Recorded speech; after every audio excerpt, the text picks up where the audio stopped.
अब शिव जी ने सोचा तो बात बिगड़ जाएगी, जा इब्बे दूं इसको वचन, पार्वती भी के याद रखेगी। मांग भाई, क्या मांगता है तू? भस्मासुर बोला कि महाराज जी वचनबद्ध हो जाए, नो ना मांगो। हो गया भाई, वचनबद्ध हुआ, मांगो क्या मांगते हो? के भस्म कंडा दे। अब काट के पकड़ा दिया को करडाई। अब बचा ले जान बचानी, उतना जान तो मारूंगा। क्यों मारूंगा? पार्वती को पत्नी बनाऊंगा और तन्ने खत्म करूंगा। अब गरीबदास जी कहते हैं, ऐसे कुटिल जीव घर ऐसे कृत घनी जीव कलमाही, और माता को तो पत्नी ठहराई। ऐसे नीच भस्मासुर कि अपनी माँ को पत्नी बनाने की खातिर 12 वर्ष तक तप किया। और भाई भगवान शिव जी ने नोबिना बेरा पटाई को बुद्धि के सोच रहा मन में, ये सर्वशक्तिमान कितना हो गए? मैं ये पूछूं तेरे पे, यह बात यहाँ पर आकर जब डंडा लग गया ना 30 तरले भाषण पे, जब बुद्धि कुछ ठिकाना आने लग गया, कहा सच्ची बात तो ये यूं की यूं है, ये भी शास्त्रों में, कोई बाहर से नहीं बोल रहा मैं। तो शिव जी आगे आगे और भस्मासुर पीछे पीछे। भस्मागिरी नाम था उनका। भस्मासुर तो बाद में कहा जब उसने ये जुल्म कर दिया। अब बाजा जावे, आकाश में उड़ गया। अब सिद्धि तब से सिद्धि भस्मासुर में भी आ गई, आकाश में उड़न की। ये तो आम संत में होती है जो आकाश में उड़ सकते हैं। तो उस समय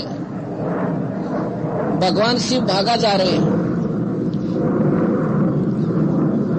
और भस्मासुर दशम कंडे को लेकर उसके पीछे भाग रहे। और आगे से भगवान विष्णु जी ने पार्वती का रूप बनाकर और शिव जी के उस भस्मासुर के आगे प्रकट हो गए। अब भस्मासुर तो पार्वती खातिर का पांव पीट रहा था उसको बध के कारण। जब पार्वती को सामने देखा भस्मासुर वहीं डट गया। उसको इतनी ज्ञान था कि जब तक मेरे हाथ में भस्म कंडा है, शिव जी तो 1 कोस भी 100 कोस भी ना पावे। इतना डरे हुए थे भगवान विष्णु शिव जी और भाग गए थे। अब ठीक है, तो पार्वती कहने लगी उसने भी क्यों मारा हो तुम? मैं तेरे पास आ गई और ठीक है तू इसीलिए तो आप चाह रहे थे। हाँ बिल्कुल ठीक है। कहने लगी कितने कुछ नाचना गाना भी आवा है, कोई निराय मोडा है जो बोला मन ना गाना गुणानता कमी न बोली मैं तो राजी होंगी जब तक मैं नाच के दिखाओगा। अक नाचो क्यों करे? अक मैं सिखाऊं तेरे को, और तो पहला डांस सीख। अक अच्छी बात सिखा देता है। एक भस्मा वह नाच भगवान विष्णु उसमें नाचन लग गया पार्वती रूप में। ये उसने बूझने थोड़ा नाचना था। न बोला जैसे मैं करूं ऐसे करना तूने, ऐसे नहीं ऐसे कर। आकाश से ले अब नो करके हाथ ले, सिर पे ले, हाथ ने सिर पे ले आई, वो ले आया। ऐसे विष्णु जी ने क्या नहीं उसने कर दिया। और विष्णु जी ने कह दिया भस्म, कि वो कंडे वाला हाथ सिर पा लिया। जब टोक्या वो मर गया, जल गया। उस कड़े को उठाकर भगवान विष्णु का रूप बनाकर विष्णु जी शिव जी के सामने प्रकट हो गए जब वो भागे जा रहे थे। ये विष्णु पुराण शिव पुराण में लिखा है।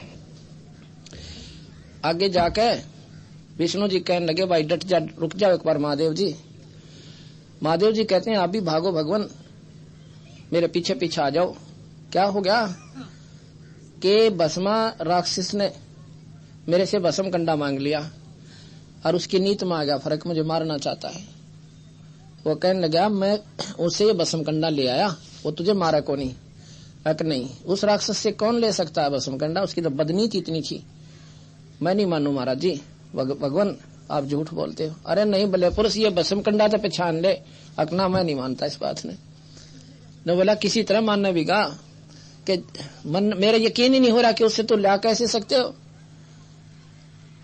इतने में भगवान विष्णु ने एक लड़की का रूप बनाया। आगे जाके उसका वर्णन भी ना कर सकते यहाँ पर जो भगवान शिव गेला बनी। इस समाज में बताने जोगी भी कोई ना, जो शिव पुराण में लिख रखी। उस लड़की का पीछा भाग लिया, उसके हाथ पकड़ लिए बदनीत करके। वहां पर फिर भगवान विष्णु का रूप बना लिया विष्णु जी ने। फिर शर्मा आ गया।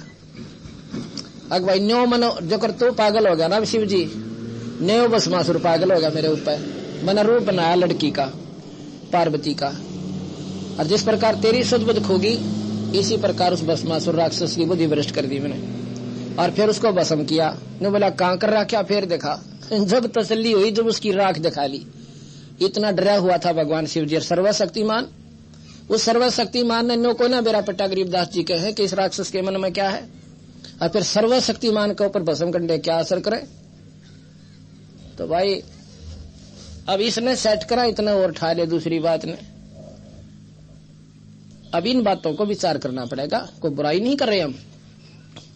बुराई तो जब हो, आम ने हम अमरूद बतावा और अमरूद को कोई आम कह, हम आम कह दें, अगर अमरूद है आम नहीं है, तो उसको बुराई तो वो जानेगा दोनों का मेरे आम ने बेसरा है, जिसको मालूम कोई ना। फल तो है पर आम ना कह भाई, इसने अमरूद है आम नहीं है। अर्थात ये भी भगवान है पर भाई पूर्ण नहीं है, ये तीन लोग के हैं। अब हम आपको सृष्टि रचना सुनावें। गरीबदास जी महाराज की एक आरती है, अदली आरती अदल पठाऊं, युगन युगन का लेखा लेऊं। जादिन नाथे पिंड नहीं प्राणा, नहीं पानी पवन जमी असमाना। कच्छ मछ कूरम नहीं काया, चंद सूरज नहीं दीप बनाया। ये कुछ भी ना थे, ना चांद थे ना सूरज। शेष महेश गणेश ना ब्रह्मा, नारद सारद ना विश्वकर्मा। ये सिद्ध 84 ना 33, 9 अवतार नहीं 24। 5 तत्व ना ही गुण तीना, नाद बिंद ना ही गटसीना। ये चित्रगुप्त ना करतरमबाजी, धर्म राय ना पंडित काजी। भाई धूं धूकार अनंत युग बीते, जादिन कागज का किंचीते। जादिन फिर कहते हैं जी आप कहाँ थे, फिर यहाँ कुछ भी नहीं था तो आप कहाँ थे। जादिन थे हम तख्त खवासा, तनके पाजी सेवक दासा। संख युगन पर लो परवाना, सतपुरुष के संग रहाना। दास गरीब कबीर का चेहरा, हमारा सत्यलोक अमरापुर डेरा। हम सत्यलोक में रहते थे और वहीं पर कबीर भगवान पूर्ण परमात्मा वहां रहते हैं। ये अनंत कोटि ब्रह्मांड का एक रतीन ही भार और सतगुरु पुरुष कबीर हैं, ये कुल के सरदनहार। अब कबीर साहब को हम सिर्फ एक जुलाहा दृष्टि से देखते हैं, दृष्टिकोण से, इसलिए हम उनसे वैसे ही मन नकारा कर देता है कि वो क्या का भगवान होगा तो ताणी तणिया करता। क्या भगवान भाई मुकुट बांध के और तीर लेके भगवान बना कर है। अगर तीरों से भगवान बनता हो और दुनिया को मार काटने से भगवान ही स्वीकार्य हो, तो फिर तो उस भगवान ने भाई, उस भगवान ने तो उड़े बैठे बटनदा बन हो सकता है, तीरा हो सकता है कोई ने, वो तो 1 मिनट में काम कर दे सबका। तो ये जो इनकी कुछ और पावर हैं, ये हथियारों वाले भगवान जो हैं, ये पुलिस महकमा समझ लो SP लेवल के, इनकी कार्य क्षेत्र है कि को बकवाद करो न गड़ दे, उनको दे रखी है ड्यूटी। जो सामाजिक तत्व असामाजिक तत्व सामाजिक तत्वों को दुखी करते हैं, उन्हें काट गबार बगा दे, खत्म कर दे। जैसे फसल को के अंदर झाड़ डंकार पैदा हो जाते हैं तो उनको निकालने की खातिर जमींदार एक विशेष औजार प्रयोग करता है, इसी प्रकार उनकी ड्यूटी है। अब यहाँ पर है कि पहले कुछ भी नहीं था, केवल सतपुरुष था सतलोक में। सतलोक का मतलब है वो अविनाशी लोक जो कभी नष्ट ना हो, जो कभी खत्म नहीं होता। गीता जी में भगवान कृष्ण ने, अब गीता जी भी सुनावांगे जब और आंख खुलेंगे आपकी, कि गीता जी में कृष्ण जी नहीं बोले, वो सनातन परमात्मा प्रवेश हुआ ज्योत निरंजन, और उसने या गीता जी कथी, उसका प्रमाण दूंगा आपको इसी गीता जी में, बाहर से नहीं दूंगा। तो गीता जी में भगवान कृष्ण कहते हैं कि जब लोक कल्प का अंत होगा अर्जुन, ये सारे जीव प्रकृति में लीन हो जाएंगे, अर्थात सब खत्म होंगे, ब्रह्मादि के लोक भी नष्ट हो जाएंगे, ब्रह्मा विष्णु शिव नहीं रहेगा और ना ही स्वर्ग रहेंगे। जो स्वर्ग में निवास करने वाले देवता फिर कहाँ रहेंगे, जो स्वर्ग नहीं रहेगा, और इनके उपासक हंस कहाँ रहेंगे।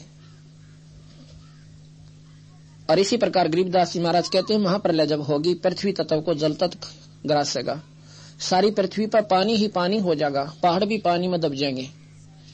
11 सूर्य और सौर मंडल में से आके इस पृथ्वी मंडल को फूक देंगे, जल भी नष्ट, पृथ्वी की राख भी बढ़ा के उठेंगे, और ये वायु में आंधी सी बन जाएगी।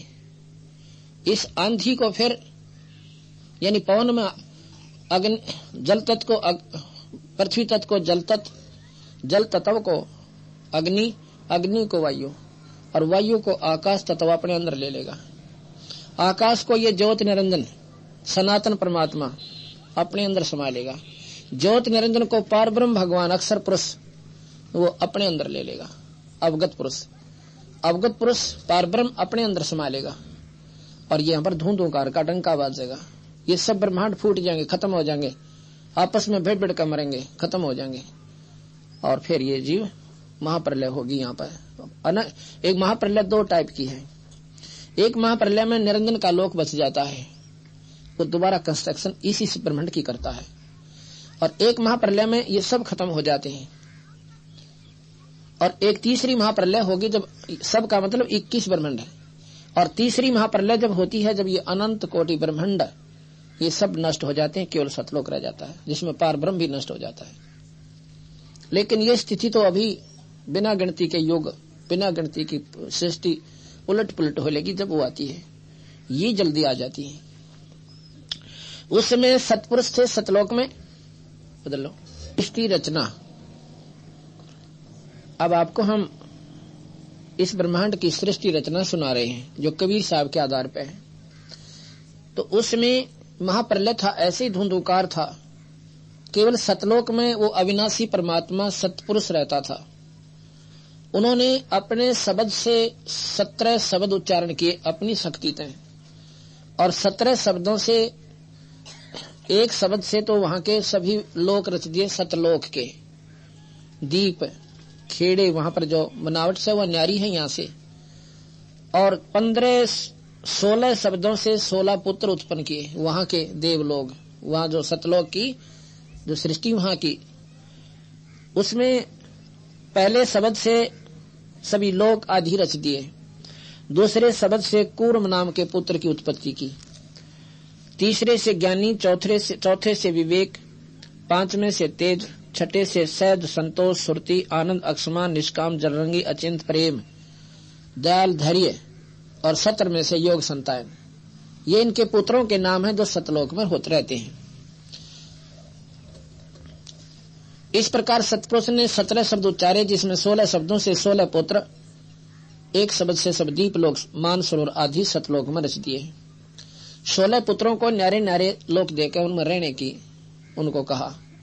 उसमें अन्य कंस्ट्रक्शन और करनी थी। उसके लिए अचिंत नाम के अपने पुत्र को, जो 12वें नंबर का है, उसको कहा कि आप सृष्टि रचो, वहां के लोक रचो। उसके लिए उसने अक्षर की उत्पत्ति की।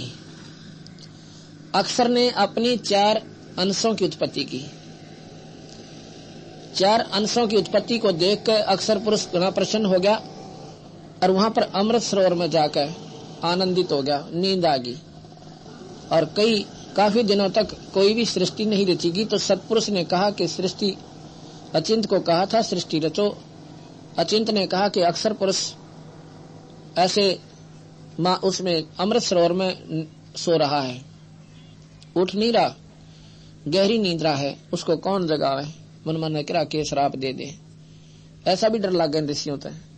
लेकिन सतपुरुष ने एक अंडा बनाया शब्द शक्ति थे। उस अंडे को जल में डाला, घना बड़ा अंड था, और वो गड़गड़ाहट करता हुआ जब नीचे जल में प्रवेश हुआ तो उसमें अचिंत के उसके अक्षर पुरुष की आंख खुल गई। अक्षर पुरुष की जब आंख खुली तो एकदम वो जैसे कांची नींद उठाना आदमी, थोड़ा थोड़ा गुस्सा भी मिला हुआ है उसमें। उसने जब देखा वो अंडे में वो तेज क्रोध प्रवेश कर गया और वो अंडा फूट गया। अंडे के फूटने में उसमें से एक तेजो में पुरुष निकला, जिसका नाम ज्योति निरंजन रख दिया। तेज प्रकाश था उसके रूप, प्रकाश तेज में शरीर था उसका, यानी उस तेज से उसका दीप्तिमान शरीर हो गया और पुरुष बनकर निकला। उसको ज्योति निरंजन कहा। आकाशवाणी हुई कि अक्षर पुरुष, तुझे जगाने के लिए हमने अंडा भेजा था और अब तुम दोनों के दोनों बाहर आओ। बाहर आए और कहा कि तुम तीनों अचिंत के लोक में रहो, अचिंत, अक्षर पुरुष और ज्योति निरंजन। बाकी 15 पुत्रों को तो न्यारे न्यारे लोग अचिंत के लोक में ये 3 इकट्ठे हो गए। अब निरंजन ने सोचा और तो सारे भाई अलग अलग रहते हैं, तो हमारे को तीनों को एक में बांध दिया महाराज जी पिताजी ने, मैं तो अपना न्यारा राज करूंगा। तो उसने न्यारा होने की प्रवृत्ति बनाई। 70 युग तप एक किया, 70 युग तप एक किया, 64 युग तप एक किया। प्रथम 70 युग के बदले में उसने क्या मांगा कि मुझे न्यारा लोक दे दो। सतपुरुष परमात्मा पूर्ण ब्रह्म ने प्रसन्न होकर 21 ब्रह्मांड का राज 70 युग के तप के बदले में दे दिया। अगले भाई इनमें तो खूब राजी वाले, और ये 21 ब्रह्मांड सतलोक में ही थे। ये 21 ब्रह्मांड उस सतलोक में ऐसे हैं जैसे बड़े महल में एक माचिस रखी हो, इतनी जगह है, उस इतना बड़ा सतलोक है। अब निरंजन ने सोचा इसमें भाई कि मैं कंस्ट्रक्शन करूं, अपनी न्यारी रचना करूं। वो दूसरी बार 70 युग तप किया तो सतपुरुष ने पूछा भाई क्या मांगा, वो लोक मांगे थे दे दिए। तो उसने सहजदास को बताया, क्योंकि सतपुरुष ने अपने पुत्र सहजदास को भेजा कि सहजदास मेरे की को पिताजी से कहो कि मुझे इसमें लोक रचना की सृष्टि रचना की सामग्री दे दे। आकाशवाणी हुई कि कहो इसको कि कूर्म के पास, इसके बड़े भाई के पास सृष्टि की रचना की सामग्री रखी है, वो ले आ, पर लेना हाथ जोड़कर। हाथ जोड़कर लेगा तो इसकी सृष्टि बढ़िया चलेगी और कोई अकाल मृत्यु दुर्भिक्ष नहीं होगा। निरंजन ने पता लग गया कि कोरम के पास सृष्टि बड़े भाई दो से चला गया। कोरम से पूछा कि मुझे वो लोक रचन की सृष्टि दे दो, वह रचन सामग्री दे दो। वो कहने लगा भाई ये तो बहुत कीमती है और पुरुष के पूछे बिना मैं दूं को ना। पिताजी तो पूछूं पहला। ने बोला भले पुरुष है, मैं झूठ बोल रहा हूं तेरे ते, मेरे पे यकीन नहीं करते आप। ने बोला यकीन 100 का 100, लेकिन भाई उनका आदेश भी तो है कि मेरे से बूझ लेना या किसी को दो, तो घनी जरूरी चीज से है। तो 2 मिनट बैठ, मैं समाधि लाता हूं और पुरुष के चरणों में नमस्कार करता हूं। जैसे हम टेलीफोन करते हैं कि मैं टेलीफोन पर पूछ लेता हूं, लेकिन संतों का टेलीफोन समाधिस्थ होकर ध्यान मगन होकर उनके चरणों में पहुंच जाना होता है। अब ध्यान समाधि का ऐसा झंझट हो सा मन समाधि लाग जा 6 महीना में वापस हुआ है। और निरंजन ने बेरा था ज्योत निरंजन ने कि एक बार समाधि लाग गई मन माने 6 महीना उल्टा तू अड़े बाट देखे जागा मुंह बाई। उसने तो ध्यान लगाना चाह, उसका पकड़ कर मुकट और न्यू लाओ मेरी बात सुन, पीछे लगाना समाधि समाधि। मैं झूठ बोलूं अर्थात ध्यान नहीं लगाने दिया। और जो ही उसने मुकुट हाथ लाया, मुकुट हाथ में आ गया। उस मुकुट में तो ये सारे पहाड़ पृथ्वी ये सब अपने 9 ग्रह पृथ्वी 7 समुद्र ये पानी पूनी सारे सूर्य चांद सितारे 9 लाख अपने अपने स्थान पर घूमने लगे। अब यहाँ पर बुद्धि हमारी संकीर्ण हो जाएगी कि ये बनावटी सी बात सा। ईसा मुकुट क्या होगा इसमें, इसे बूंदे 7 समुद्र पहाड़ और पत्थर सब किधर रखे थे, गपौड़ पेलना। ये उन लोगों के लिए जिनकी बुद्धि बहुत छोटी है। अब वहां पर ये बीज रूप के अंदर थी सारी सृष्टि रचना। जैसे बड़ का पेड़ बहुत बड़ा हो जाता है, बट वृक्ष, और वो उत्पन्न कहां से होता है, एक छोटे से बीज थे जो राई का भी से भी छोटा होता है वृक्ष बड़ का बीज। और एक बरमंटा होता है यानी बट का फल, बेर जोड़। बेर तो आम देखा, बड़ का फल शायद ना देखा हो, इतना कोस है। और उस मीठी गोली जोड़ है, और उसमें मन कोई कहे कि इस बट के फल में ये दिखाकर उठे बेर जोड़, और उसमें कहे कि इसमें 1000 वट वृक्ष हैं, तो ये सामने दिखो। और वट वृक्ष मन माने छावले में भी ताजपुर में भी सारे का घूम जाते, उसने आगे बढ़ने की और समय मिल जाते, स्थान मिल जाते, इतना लंबा चौड़ा फैल जाता है वट वृक्ष। अब इतने बड़े वट वृक्ष ने बड़के वृक्ष ने दिखाकर न्यो का इस फल में 1000 है, ये ऐसे ऐसे तो नादानता सीख रहा है, और ज्ञानवान पूर्ण पकड़ेगा बिल्कुल सही है, बीज से बना है ये। इसी प्रकार ये सारी सृष्टि को इन्हों सोचा न्यू थी नहीं, इससे भी सूक्ष्म बीज है इसका सृष्टि का। ये 5 तत्व वहां पर मूल रूप में थे उस कूर्म के मुकुट में, और उस मुकुट में ऐसे धरे थे जैसे एक कोने पर माखी चपका रखी हो, इतने बड़े मुकुट में। और बाहर आते ये फैल गए जैसे एक छोटी सी टिकिया होती है, बच्चे होली या दिवाली पे उस पर अग्नि लगा देते हैं, बिल्कुल छोटी सी बटन के समान होती है, और वो उसमें फिर नो फो फो कर इतना बड़ा सांप बन जाए नो, और नो घूम जाओ ऐसा मोटा दिखे। वो कहां से आ गया उसमें? उस टिकिया से। उसमें था वो पर दिखे ना था। उस अग्नि ने उसका वो आकार प्रज्वलित बना दिया, प्रफुल्लित कर दिया। इसी प्रकार ये इतना ही व्यवसाय ब्रह्मांडा का, जैसे वो टिकिया तो बना हुआ सांप वो सब बहुत होता, हाथ लगते टूटे। तो ये स्थायी सृष्टि नहीं है, ये अस्थायी है, पर समय थोड़ा सा लंबा है इसका अस्थायी होने का, इसका विनाश होने का थोड़ा लंबा समय रखा हुआ है, इसलिए हमने अस्थायी लागे। तो जब कूर्म तो निरंजन तक कूदता आया, अगला ले समाधि अपना काम बन गया, डांक ठोकी आ गया वापस। उधर से कूर्म कहने लगा पिताजी सतपुरुष हैं कि निरंजन आया था और बदतमीजी कर गया मेरे संग में, और आप एक बार आज्ञा दे दो तो मैं उसने घड़ दूं, क्योंकि कूर्म इस निरंजन तक घनी शक्तिशाली है। सतपुरुष कहने लगे भाई देखो तेरा छोटा भाई से उसकी करनी का दंड उस सन में लगा, आप ना उसको कुछ कहना, और बड़ा का इसी में होता है मानता कि उनको माफ कर दे। तो वो क्योंकि वो संत आत्मा है उन्होंने स्वीकार कर लिया, ठीक है जी जैसे आपकी इच्छा। अब भाई 64 युग तब फेर किया उसने निरंजन ने। क्यों किया? कि अब इसमें जीव चाहिए। अब ये तो पृथ्वी भी बन गई, 9 लाख तारे भी बन गए, चांद और सूरज भी हो गए, तो अब ये इस पर जीव भी चाहिए, और बिना जीव के इसका मैं करूंगा क्या? इन पहाड़ और पत्थरों का मेरा अकेले का मन को ना लगे, अब यहाँ पर जीव चाहिए। 64 युग तप के बाद फिर सतपुरुष ने सोचा इसका तो रोज का काम हो गया, लैब के इसका पक्का प्रबंध करता हूँ। कैसा किया? जैसे बच्चे ने भेजे स्कूल में और पावस नीमे में और कम तन्यों का मैंने तो कार ले दे जब जाऊं कॉलेज में, फलाने का थोड़ा कार में जाता है, या मोटरसाइकिल ले जब जाऊं कॉलेज में, तो वो माता पिता समझ जाता है ये भी पढ़ा कोई ना बकवास जहाँ पा गया, अब इसका पक्का काम करते हैं, ब्याह कर देते हैं। उसने भलो भला के कहेंगे बेटा तो शादी के योग हो गया, शादी कर देते हैं तेरी। अब शादी का नाम पे 1-2 बदल नाट्या करे बालक, फिर सभी करती दे दिया करे, फिर ब्याह हो जा। ब्याह में पाछा वो अपने नून मिर्च में उलझ जा, फिर माता पिता का पीछा छूटे। इसी प्रकार सतपुरुष ने इस निरंजन का ब्याह करना चाहा, पर वो ब्याह ऐसा नहीं था जैसा हम करते हैं, उनका ब्याह और तरह का था।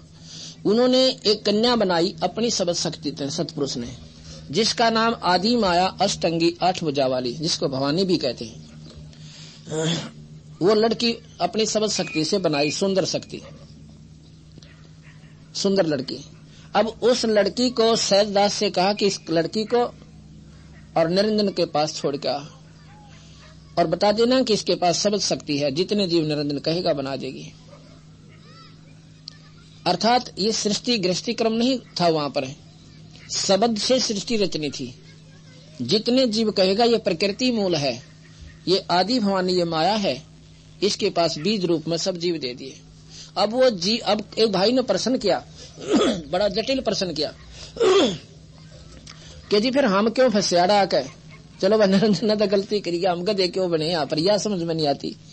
हम हमारे मन में एक गंदी वृत्ति है, वो वहीं से पैदा हुई। निरंजन करता था तप, और हम देखा करते, सतलोक में थे हम सभी, हम देखते थे उकस उकस नो अकराई तो भाई चाला पाट रहा है, 64-70 युग हो गए कद के मैं उठता न चालता एक तरफ खड़ा से, भाई तो बहुत अच्छी शक्ति दिखे से। और आकाशवाणी होती थी तुम अपना काम लगे रहो, उसको मत देखो नादान को। लेकिन हम लुकमा छुपमा यानी इतने आकर्षित हो गए उस निरंजन के प्रति कि भाई ये तो चालक आदमी सही तो कसूता है, ये तो बहुत कठिन तपस्या कर रहा है भाई, इतनी तो सब पतना हुआ है। अब यह हमारे में आज भी बीमारी से, अब कोई भगवान आकर अपना ठीक ठाक बताओ यो काम न्यू कौन बने न्यू कर ले, और एक तपस्वी वह तप करने लग जा, सब बदगाम चला जा, या वह बीमारी आज से हमारे मन में। कबीर साहब ने, सतपुरुष ने फिर आकाशवाणी करी तुम अपना उधर मत देखो उनादान की तरफ, एक बात न्यू हो जाए जो बालक स्कूल में होया करे, और मास्टर जानते फिर न्यू देखे, बंदी छोड़ बोला ले तारे भी काटू रो गेले मानते कोई ना। उधर से निरंजन से पूछा कि भाई तो तेरे पास कोई जाना चाहते हैं तो न पूछ ले प्राणियों को। निरंजन ने तो वो पहला बेरा था कि सारे तेरे का नहीं देखे, सबसे कहा क्यों भाई तुम वहां चलोगे मेरे पास, न्यारा लोक बनावांगे, न्यारे वहां पर आनंद से रहा करेंगे, तुम्हें सरगुण रूप दूंगा, ऐसे करूंगा हैं, और भाई उड़ा मौज मारेंगे। तेने बोले हम तो तैयार साहिब, हमारा जीत कवा दे, सतपुरुष तक कवा दे, हम तो तैयार बैठे हैं। ने बोला जी ठीक है, ये सारे तैयार बैठे हैं, क्यों भाई तुम जाना चाहते हो? हाँ जी। महाराज जी कहते हैं इच्छा रूपी खेलन आया था तो सुख सागर नहीं पाया। बंडा लिए उसने निरंजन जी ना पाउड़ा। तेने बोला भाई एक काम करियो, पर तुम होता लिए सिंगर के तैयार इस गेला, पर वहां तुमने दुखी करे ना, यू इस सतनाम और सारनाम ने याद रखियो, ये हमारे को दे के भेजा था महाराज जी ने कि इस नाम को और मुझे तुम याद रखना, जिस दिन तुम ये टेलीफोन मिला दोगे ये नंबर है, उस दिन मैं थारे पास आ जाऊंगा और उसी से मैं तुमने इससे ले आऊंगा। अग्नियो बोला जी पक्का, फिर तो हमने दिखता केस है, ये सतनाम और सारनाम महाराज जी कदे नहीं बोलेंगे। बस ठीक है जाओ। तो अब वो बीज रूप में मूल रूप में हमारे को इस माया को दिया, प्रकृति को, आदि माया को, और वो बेजदी सतपुरुष के साथ, सतपुरुष ने सहजदास के साथ निरंजन जी के पास, निरंजन जी से कहा सहजदास ने कि ले भाई ये बहन है कन्या और इसके पास सारी शक्ति है, जितने जीव तू कहेगा एक बार शब्द तक कहेगी उतने बना देगी, और ले छोड़ दी उसके पास और हो अपने लोक में ठाटता। ये सतलोक में था ये खेल सारा, अब तक सतलोक में ही चल रहा है ये काम। उसने क्या हुआ, उस लड़की को देखकर निरंजन के मन में खोट पैदा हो गया, नीचता आ गई दुष्कर्म की। अब ये बीमारी है वो मन रूप में आज निरंजन सब में समावेश है। जगह जगह हम देखते हैं बहन बेटियों की इज्जत पर हाथ डला हुआ, ये मन जो है ये निरंजन से। अब जब चला गया सहजदास रह गया एकला, उसी समय उस कन्या की तरफ उसने बुरी दृष्टि की और गंदे कर्म के लिए प्रेरित हुआ। लड़की कहने लगी निरंजन जुल्म ना कराए, तू मेरा भाई और मैं तेरी बहन है, तनीसा जुल्म नहीं करना चाहिए, और मेरे पास सृष्टि मैं रच दूंगी, सबद शक्ति है मेरे पास, तू मान जा। लेकिन भाई कौन सुने, जब इतनी नीच वृत्ति है इस मन की, तो एक भी ना मान्या। और कति जब दुष्कर्म पर उतारू हो गया और लड़की को ऐसे अपने बाजुओं में पकड़ना चाहा, वह भी तो उस बाप की बेटी थी, सूक्ष्म रूप बनाया जो ना दिखे, बहुत छोटा, और शरीर के मां निरंजन के पेट में चली गई। उसने बेरा के बागी न जान देना और कुछ लोकन का स्थान ना, उसके पेट में प्रवेश करेगी कि यहाँ ठिकाना पा सकती हूँ अपनी इज्जत बचाने की खातिर। वहां से पुकार किया कि हे महाराज जी, हे पिताजी, ऐसे ऐसे निरंजन ने मेरे साथ जुल्म किया और इसने मेरे साथ बदतमीजी की है, अपनी इज्जत की रक्षा के लिए मैंने इसके पेट में शरण पा रखी है, मेरी जान बचाओ। सतपुरुष ने सहजदास भेजा कि भाई जा सुन ले मेरी बात।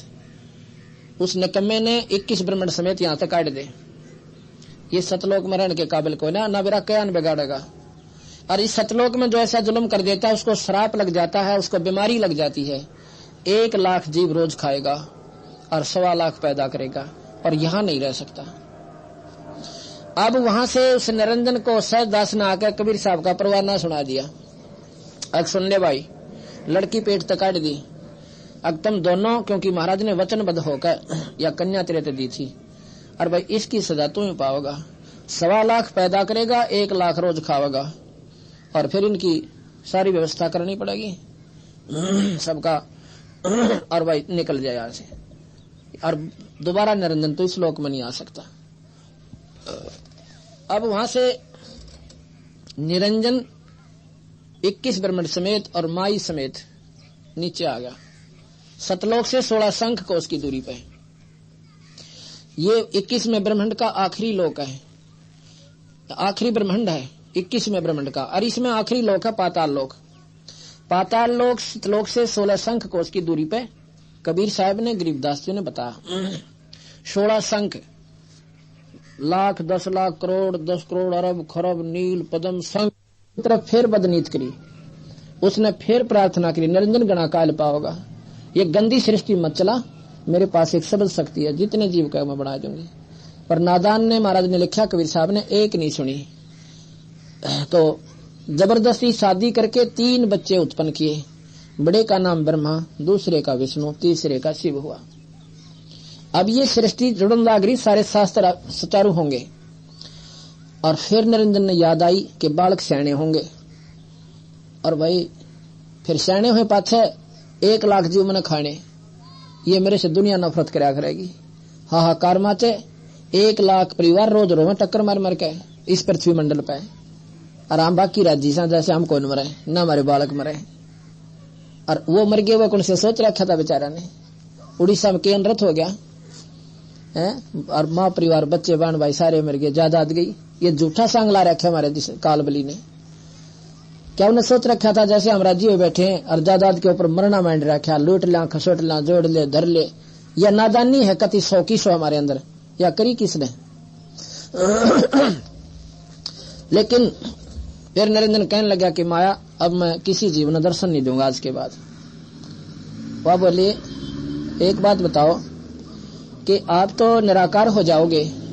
निराकार का तात्पर्य है कि मैं ऐसे लोक में जाऊंगा, ना ब्रह्मा आ सके, ना विष्णु आ सके, ना शिव आ सके, इस 21वें ब्रह्मांड के ऐसे लोक में बैठूंगा, और ना माया तू आ सकती। तन्ने बोली, मैं अकेली इतने लंबे चौड़े ब्रह्मांड को क्यों कर चलाऊंगी। वो कहता है कि काम तो करूंगा मैं सारे, तुमको ना तो ब्रह्मा करे, ना विष्णु कर सकता, ना शिव कर सकता। जो करना होगा मैं करूंगा, और बाकी पावर मैं तुझे देता हूं, तू करेगी। पर मेरा हुक्म तुझ में आएगा और तेरा इनमा होगा। जब ये बच्चे सियाने हो, सागर मंथन पर भेज देना। सागर मंथन पे जो वस्तु निकले, पहले पहले को, दूसरी दूसरे को, तीसरी तीसरे को, ऐसे दे देना। जब बच्चे सियाने हुए, वो बोले, माँ हमारा पुत्र पिता कौन है। अग भाई, कोई तुम्हारा पिता नहीं, और मैं तुम्हारी माँ, मैं तुम्हारा पिता। माई ने सोचा कि यदि मैं कहूंगी कि तुम्हारा पिता तो 21वें ब्रह्मांड में बैठा है, मनमा ने जद ला ले, माँ पिताजी के पास चलो। बच्चों की जद भी माड़ी होया कर, तो अपने झूठ बोल दी उसने। अग भाई तेरा पिता सही कोई ना, अपनी जान बचाने या मजबूरियां इतनी है, ना चाहते हुए जीव ने फिर ना कित के बोलना पड़ जाए, तो उसने ऐसे कह दिया। चलो बच्चे थे, स्वीकार किया। सैने हो गए, आकाशवाणी हुई कि सागर मंथन पर भेजो। नरेंद्र ने कहा। सागर मंथन हुआ, वेद निकले 4। वेद ब्रह्मा ने पढ़े, उसमें पाया कि सृष्टि का रचने वाला कोई निराकार शक्ति है, वो सारे जीवों का पिता है। तो उसने अपनी माँ से कहा, माँ तू झूठ बोलती थी कि पिता को नहीं मारा, इसमें लिख रखा वेदों में। ने बोली, भाई वो तुम्हें दर्शन तो देखो ना, लिख रखा है, अगर योग विधि लिख रखी, पाऊंगा दर्शन, नहीं हो सकती। 4 युग तक ब्रह्मा ने समाधि लगाई, कुछ नहीं पाया, और कह के गा था कि दर्शन करके आऊंगा, ना ताऊंगा को नहीं। तो ठीक से 4 युग के बाद आकाशवाणी नरेंद्र की होती है कि माया, वो जेठा बेटा कहाँ गया, सृष्टि क्यों नहीं रच रही। उसने बताया, वो तो समाधि लाए बैठा है, नो कह मैं पिता न ढूंढूंगा, उसको कह दे मैं दर्शन कोई ना दूं, और उसको ला उठा के। तो माया ने क्या किया, एक लड़की और बनाई जिसका नाम गायत्री रखा कि बेटी जा अपने भाई ने बुला के ला, और ऐसे ऐसे चरण छू देना जब वो उठेगा। गायत्री ने चरण छू दिए, ब्रह्मा की समाधि टूट गई। ब्रह्मा श्राप देने लगा कि उल्टा तू कौन है और कैसे तू मेरे तप भंग करने के लिए क्यों आई। कहने लगी, श्राप बाद में देना, मेरी बात सुन ले, माँ ने भेजी हूँ और ऐसे ऐसे आपने सृष्टि रचनी है, आप बिना काम अधूरा है। कहता मैं चलता पढ़ू, पर तो माँ के सामने वचनबद्ध हो गया था। उस समय तांडी पाग्या ने बोला, जब आऊंगा दर्शन हो गया तो आऊंगा, ना कति नहीं आऊं, अरी भोरी मुश्किल करके ऊपर जा। तो वह ने बोली, उन्होंने बोला तो मेरी गवाही दे दी, मैं जब चालू। तो ने बोली, मैं क्यों तेरी झूठी गवाही दूं। तो यहाँ पर ऐसी शर्त रखी उस लड़की ने, या बताने जोगी भी कोई ना। ब्रह्मा ने स्वीकार की। फिर वो कहती है, मैं एक और लड़की बनाती हूँ, अपना एक गवाह और चाहिए। उसने एक पौपवती नाम की कन्या अपनी सब शक्ति से बना दी। उस लड़की से कहा कि आप हमारी गवाही दे देना कि ब्रह्मा को पिता के दर्शन हो गए निरंजन के। वह बोली मैं क्यों दूं झूठी गवाही। उसने भी ऐसी गलत शर्त रखी, वो भी ब्रह्मा ने स्वीकार की। तीनों ना कह और माँ के सामने कह दिया कि हमने पिता के दर्शन, इसने पिता के दर्शन हो गए। वह बोली रे ढूंढ लिए पिताजी। कहाँ ढूंढ लिए माँ। भाई क्यों कर मानू मैं, कैसे विश्वास करूं कि इन दोनों ने पूछ ले क्यों है तुमने देखा। हमारी आंखें आगे दर्शन देकर गए निरंजन जी, और बड़ा सुंदर शरीर था, न्यू था। ब्रह्मा ने वेद पढ़े रखे थे, कह दिए प्रकाश सा दिखा था, झलमल झलमल हो रही थी। अड़े तीन जाने ये सारे के सारे ये योगी भी बस यहीं तक जाना है कि बस तेजो में रूप से प्रकाश दिखे से हो गया, कट गया टंटा। तो वो कहने लगी ऐसे ऐसे दिखा, और कतीनों सामने खड़ा था, आदमी सा दिखा था। वह बोली कि मैं तो मिलती जुलती, उसने भी लाग गया आसार से कुछ तो वो पढ़ रखे वेदों में। वो सुनकर न्यू क्यों बता दी, समाधि से पाया को नहीं, 4 युग भी ला ली। अब 3 घंटे बैठा के बता कौन भगवान दर्शन कराओगा। ये बीमारी समझनी है सारी की सारी। तो वह मुंह लटका के एक जा बैठी भवानी ने बोली निरंजन संभाल अपने डमडमे ने, तो झूठा भी नराए। वो बोली कैसे कि मुझे कहता है मैं दर्शन ना दूं, अरे इनको दर्शन दे दिए तने है। एक तो दोगला हो गया। हर्ष माला अपने काम ने बोले आकाशवाणी हुई कि झूठ बोले तीनों के तीनों, और मन ने कोई ना दर्शन दिए। अब आई वाला ठी लेकर ब्रह्मार वो तीनों कर लिए लाइन में, टेढ़ो खड़े हो तुम, क्या कह रहे थे, तुमने दर्शन हुए और मुझे आकाशवाणी हुई है तुमने कोई दर्शन नहीं हुए। अब तीनों आसन लागे।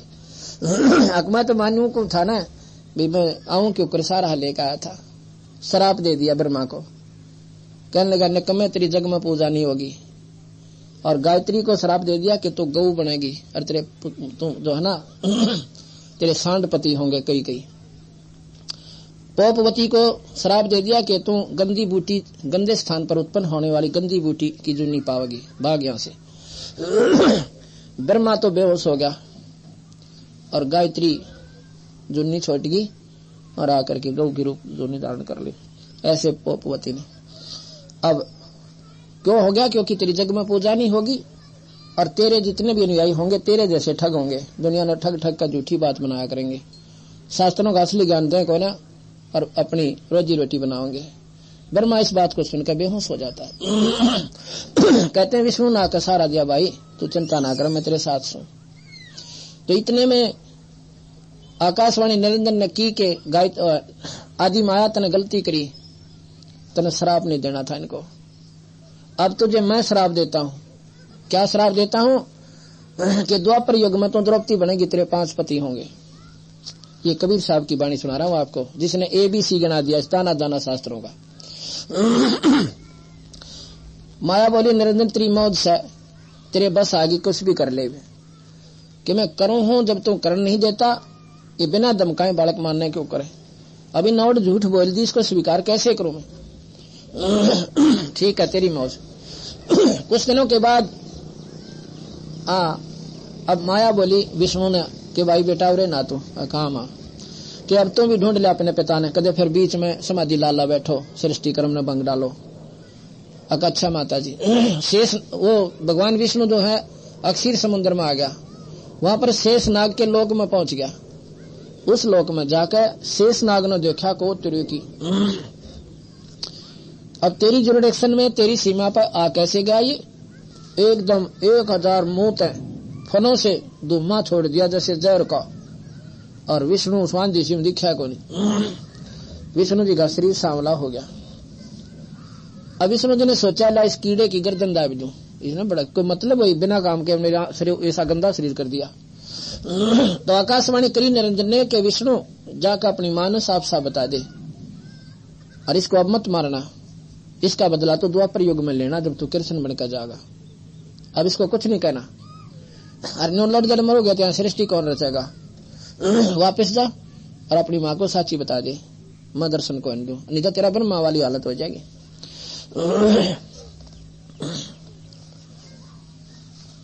अब विष्णु जी आकर अपनी माँ के चरणों में 8 भुजा वाली के जगदम्बिका के चरणों में पड़ कहने बोला माँ मुझे पिता के दर्शन नहीं हुए और ना ही हो रहे, ठीक है बेटा, तू सत्यवादी होगा, तूने साची बोली है, तेरी जग में पूजा होगी, सृष्टि पालन का काम मैं तुझे देती हूँ।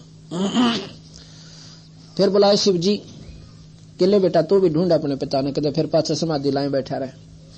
वो कहने लगा, माँ जब मेरे 2 भाइयों को नहीं मिले पिताजी, तो मैं तो कोशिश को नहीं करता, मुझे एक वरदान दे दे माता कि मैं मरूं कौन है। बेटा ये काम यहां नहीं हो सकता, जो उपजा है वो मरेगा, और जो मर गया उसका पुनर्जन्म अवश्य है। इस 21 ब्रह्मांड मत ये बचा नहीं। बाकी मैं तुझे एक विधि बताती हूँ कि तेरी आयु सबसे बड़ी हो जाएगी, सबसे दीर्घ आयु होगी तेरी। अकमा यह बता दे। उसने कहा कि पुत्र तू ज्यादातर समाधि में रहा कर और अपने प्राणों को 10वें द्वार पर रखा करे, तेरी लंबी आयु हो जाएगी, और ऐसे ठंडे क्षेत्र में रहना। शिव जी ने, आप देखते हो ज्यादातर समाधि में रहता है। ठीक है माता जी। उसके बाद फिर आकाशवाणी हुई कि इनका ब्याह कर दे, सृष्टि चला। माता ने कहा कि जाओ बेटा तुम फिर सागर मंथन करो। यहाँ पर लिखा है कि माता ने खुद कहा कि तुम मेरे साथ शादी कर लो, तीनों के तीनों, मुझे पत्नी रूप में स्वीकार करो और बच्चे पैदा करो।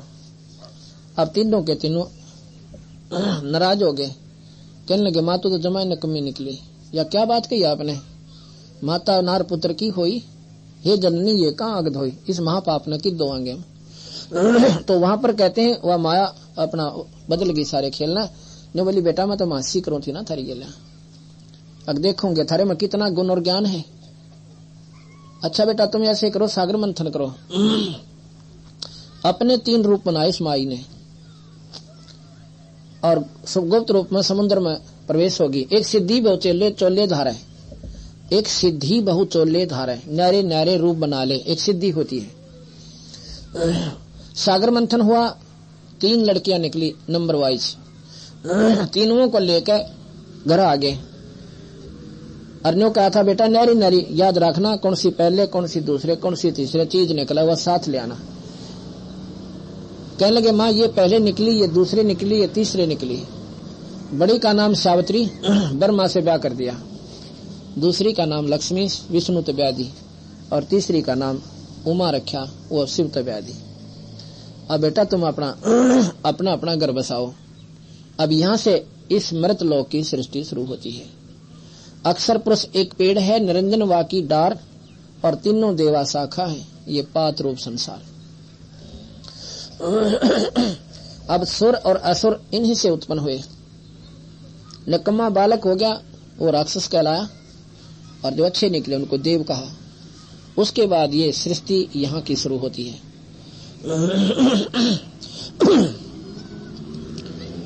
अब यहाँ पर गरीबदास महाराज की वाणी सुनाता हूँ आपको। 21 ब्रह्मांड को लेकर चला। अब गलती तो आदमी कर दे से एक बार, फिर पाछा बहुत पछतावा से। अब इसने सोचा चाड़ा पाट गया, अब किसी प्रकार माफी मांग लूं, लेकिन माफी दे कौन। रास्ते में जब आ रहा था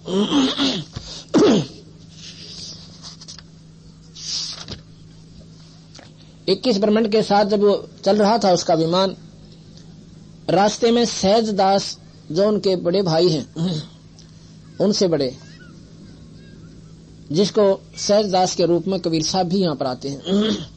सहज दास के द्वीप में आ जाता है उनका विमान, रास्ते में पड़ता है। वहां आकर सहज दास से वहीं से प्रार्थना करता है निरंजन कि सहज दास मेरे को अपने लोक में रख ले, नीचे ना जान दे। ने बोला भाई देख, भगवान पिताजियों का आदेश है और भाई इसको मैं कैसे मोड़ सकता हूँ। उसका मन राजी करता है, कदे यू नाराज ना हो जा, क्यों पहले बहुत काली मान रहा से, इसको ठेस ना पहुंचे। ने बोला भाई मैं एक बार पिताजी तो पूछ लेता हूँ। उन बच्चों को आराम से बैठे, आराम से बैठो, कि मैं पिताजी से पूछ लेता हूँ और फिर तेरे जहाज न रोक लूंगा। उन्हें सोची मैं अपने सिर पे कह लूं, पिताजी कह देंगे तेरा रुक जाएगा मरने के भीड़ों से यहाँ पे। ने बोला मैं अपनी समाधि लाकर सतपुरुष के पास पहुंचा और पूछा महाराज जी, और निरंजन फिर प्रार्थना करे से, आप बताओ कहाँ रखूं उसने। ने बोला उसने यहाँ से कति निकाल दे और खबरदार जब उसको यहाँ रखा था, 3 तलाक उसको नहीं रखना यहाँ पे। और नीचे मृत विषय विकारों के लोक में भेज दे। इसको विषय लोक कहते हैं। आज रामायण गरीबदास जी महाराज की ग्रंथ साहब की वाणी 690 पृष्ठ पे है। आज रमैणी अदली सारा जादन होते धूंधू कारा सतपुरुष की न्या प्रकाशा होते तख्त कबीर खवासा मनमोहनी सिरजी माया सतपुरुष एक ख्याल बनाया धर्मराय सिरजे दरबानी 64 युग तब सेवा ठानी पुरुष पृथ्वी जाको दीनी राज करो देवा आधीनी ब्रह्मांड 21 राज तुम दीना मन की इच्छा सब जग लीना माया मूल रूप एक छाजा मोह लिया जिन्हों धर्मराजा माया मूल रूप एक छाजा मोह लिए जिन्हों धर्मराजा मन का मन चंचल चित धारा मन माया का रूप विचारा चंचल चेरी चपल चिरागा या के पर से सर्वस जागा धर्मराय क्या मन का भागी विषय वासना मन संग से जागी आदि पुरुष अदली अनुरागी धर्मराय दिया जल से त्यागी।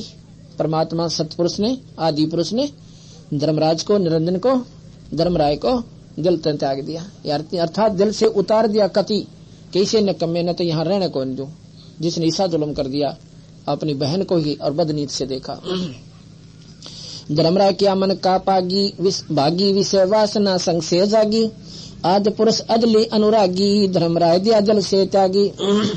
पुरुष लोक से दिया ढाई ढहा करे ना धक्का दे दिया जैसे नाराज सा हो के पुरुष लोक से दिया ढहाई अगम दीप चल आए भाई 21 ब्रह्मांड समेत अगम दीप यानी जो सहज उससे अगले लोक में आगे दीप में आगे सहज दास जिस दीप रहनता सहज दास जिस दीप रहनता कारण कौन कौन कुल पंथा। अब वहां से आवाज करी ना जब उसने कि भाई सहज दास मुझे यहाँ रोक ले। सहज दास बावला सा बन के भाई कौन है तू के बात सा ज्ञान तो सारा था उन्हें धर्म पुरुष लोग ते दिया ढाई अगम दीप चल आए भाई सहज दास जिस दीप रहनता कारण कौन कौन कुल पंथा। धर्मराय बोले दरबानी सुनो सहज दास ब्रह्म ज्ञानी 64 जुग हम सेवा कीनी पुरुष पृथ्वी हमको दीनी चंचल रूप बया मन बोरा मनमोहनी ठगिया घोरा।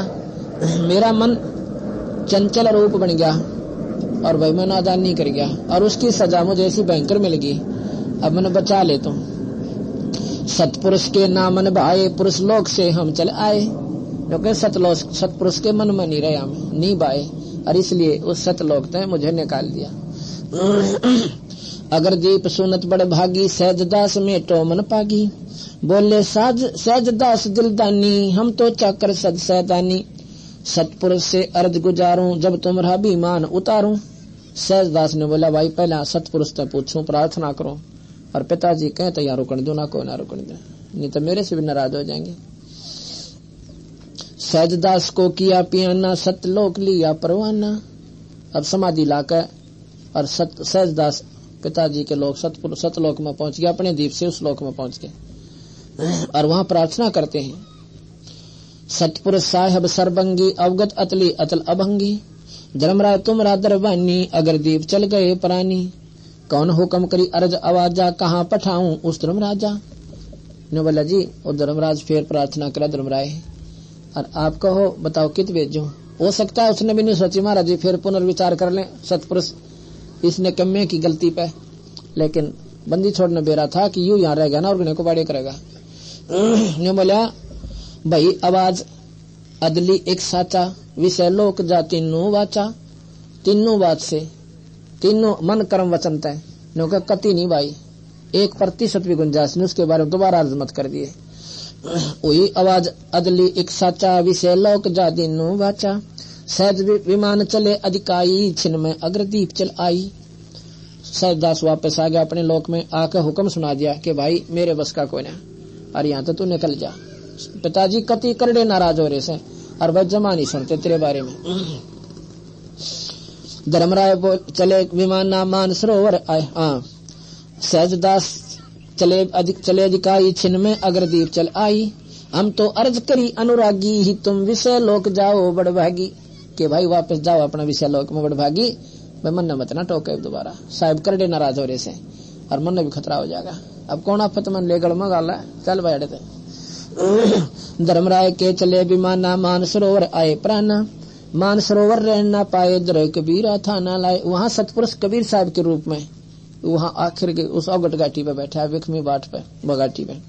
बंकनाल की बिखमी बाटी तहां कबीरा रोकी घाटी, इन पांचों मिल जगत बंधाना लग 84 जीव सताना। ओए होए, इन पांचा ने मिलकर जगत बांध रखा है। कौन? ब्रह्मा विष्णु महेश्वर माया धर्मराय का राज बिठाया। निरंजन का ब्रह्मा विष्णु महेश नरिश माई ने इस निरंजन के राज का यहाँ पर चमटा गाड़ रखा है। इन पांचों मिल जगत बंधाना लग 84 जीव सताना, कुत्ते गधे सुअर। और यहाँ के राज्य ई बोले पड़न लाग जा, सारे के सिर फूटे। बता के रहे हमसे हमारे ऊपर भाज के कि तक कौन पकड़ गया तो पकड़ गया, ना इसे कटा के उठे चक्कर आ जाए। और बारिश हो जाए तो भिजो, परले आगे मरो सारे के सारे। क्या मरते कोई ना परले, इसी बूंदी फ्लड आती है। और भाई एक्सीडेंट बस तो बस टकराओ मर जाओ। 8 से 1 लाख रोज पूरे करने। लग 84 में जीव सताना, कुत्ते टांग टूटे, खाज लग गए, कड़ में जख्म हो जा, सिर में जख्म हो जा, कीड़े पड़ जाए, टक्कर मार तांडा पागल हो जा, फिर उन लठा मारे। ये जीव ये वो पहले मनुष्य शरीर में भी था। अब ये जीव ये हालत करा किस ज्योत निरंजन ने मारी। पर यह समझ में आने वाली बात सजे आ जा तो बेड़ा पार से भाई, इधर मुंह भी ना करना जी कर इंसान का। अरड़ा किले बनावा, महल बनावा, कोठी पर कोठी बनावा, क्या की खातर। और सांध ने पता लगा हो उसका तो हार्ट अटैक वगैरह गया भाई।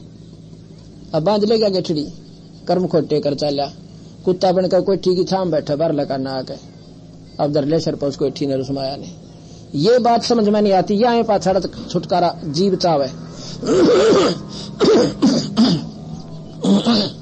यो खोखापुर की झूठी बाजी बिस्त बैकुंठ तगासी साजी। ये खोखापुर 21 ब्रह्मंड कति नकली कति झूठे और 100 के 100 बेकार। आज मैं कितना सुंदर शरीर प्राप्त, 12 बच्चे और कारर कोठी और ई मर जाऊं। बता कि खोखापुर होया क्यों आयो? बता इसमें है क्या हमारे पास ये सौदा? यो खोखापुर झूठी बाजी बिस्त बैकुंठ तगासी साजी। हमने स्वर्ग से ना था और स्वर्ग से ऊपर नहीं जाने थे। और स्वर्ग में क्या है कि सबसे बड़ा धोखा इस जीव की गेला। यहाँ पुण्य इकट्ठे करे, स्वर्ग में जावा आई, ओहो मौज होगी। और वहां कहीं ला बेटा कितने ले रहा से, अड़ा जमा करा दे सारी।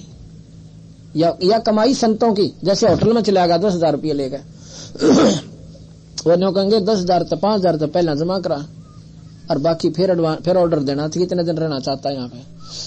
और जब वो 5,000 खत्म होना होंगे ना, 5,000 और जमा करा। अरे मांग जो मांगे वही मिलेगा सारा ठाट काट। तो ये स्वर्ग है, वो पुण्य जानते हैं जमा करा लेंगे उस स्वर्ग में, और उसकी पूंजी के आधार पर उसका जीवन निर्धारित कर देंगे कि इतने दिन रहेगा यहाँ पे और तेरी मर्जी कुछ भी खा। लेकिन वो सीमित डाइट है वहां की। इस डाइट के आधार पर खाएगा तो इतने दिन रहेगा, और अधिक खाएगा तो जल्दी छुट्टी हो गया। मौज मार। वहां पर सबसे गंदे से गंदे कर्म स्वर्ग में, अप्सराएं नाचे, वहां पर मदिरा पीवे और सारा दिन बकवाद बावे, उन देवता स्वर्ग कहते हैं। और पुण्य खत्म हो ना, पकड़ कर टीटवी, देव शरीर समाप्त, नरक में ठोक दिया। नरक भोग, क्यों पाप भी गिला बड़े। जैसे कर्म प्राणी करेगा, यहाँ पर दोनों भोगे हैं। पुण्य के लिए तो स्वर्ग धोखा और पाप के लिए नरक ओखा। और फिर 84 का गेड़ा यो भी नहीं बचता, कोई नहीं सोचते यो भी कट जा।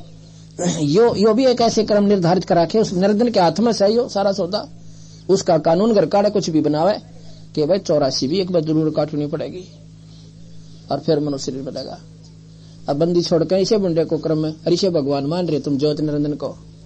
कबीर साहब कहते हैं जो यम को करता भाख है और तज सुधा यम विष के चाक है। जो इस काल निरंजन ने ज्योति निरंजन ने भी भगवान मानते हैं वो तो अमृत छोड़कर जहर खा रहे। ये प्रमाण दिया कबीर साहब ने और गरीबदास जी ने। ये खोखापुर झूठी बाजी विश्व पे कुंड दगासी साजी कृत्रिम जीव बुलाने भाई निज घर की तो खबर ना पाई। अपना निज घर है सतलोक, जहाँ पर आप जाएंगे आप एक सुंदर शरीर होगा, फिर मरे को नहीं। अब यहाँ कोई मरना नहीं चाहता और सब न मरना। एक के दोनों हाथ कट रहे और वो भी पैरों तक काम ले रोटी खानकार सारा, वो भी मरना नहीं चाहता। एक कोड लाग रहा तड़फ है, एक हाथ भी कोई ना, वो भी नो जीवन की आस है। ऐसी क्यों हमारे साथ है भाई? क्योंकि हम ऐसे लोग से आए हैं जहाँ जीव मरते को ना, और वह कसकब भी है हमारे अंदर। ये ज्ञान होते हुए कि हम मरना है फिर भी मरना नहीं चाहते, क्योंकि हम ऐसे लोक में गणे दिन रह रहे हैं कि वहां प्राणी मरते कोई ना, वहां पर सुंदर शरीर मिलता है, तेज पुंज का शरीर होता है, इसलिए हम नहीं मरना चाहते। लेकिन यहाँ तो मरे पांडा छूटेगा छूटे भी कोई ना फिर लंबा गेड़ा। कृत्रिम जीव हमारा ये स्वरूप नहीं है।